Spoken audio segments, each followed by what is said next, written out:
Daniel, good afternoon. It looks like Finland and Sweden are set to join or apply to join NATO. What more is Russia saying on this issue? Well, the response from Russia, predictably, has been highly negative. The presidential spokesman, Dmitry Peskov, saying that Russia will take this bid for NATO membership by Finland as a definitive security threat to Russia. The Russian Ministry of Foreign Affairs also releasing a statement saying that this is a radical change in the country's foreign policy and the policy of military neutrality, which has assured stability in the region for decades.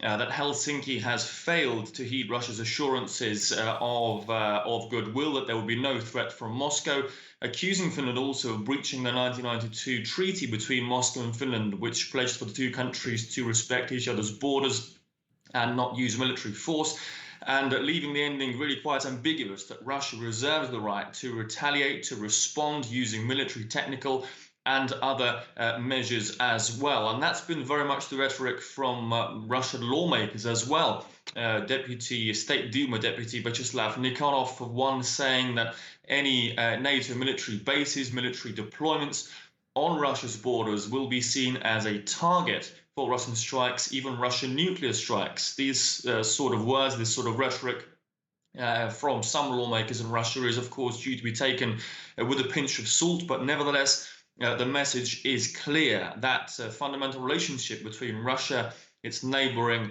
European states, that relationship will be fundamentally altered. This will be the biggest geopolitical shift in the region for decades, should that membership bid go ahead.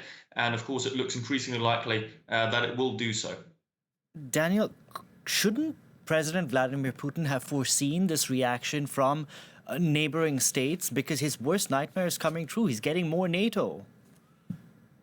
Yeah, absolutely. I mean, Jens Stoltenberg, NATO Secretary General, said at the very beginning of this conflict that Russia wanted less NATO at its borders. It is going to get more NATO, exactly the opposite.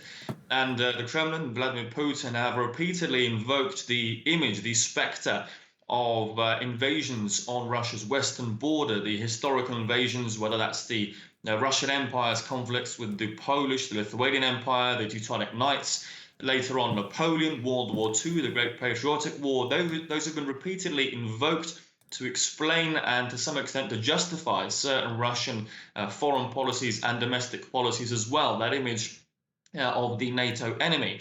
As the Finnish president, Sauli Niinisto, said on Wednesday, though, Vladimir Putin needs to look in the mirror if Finland does decide to join NATO. That's the view from Helsinki, at least.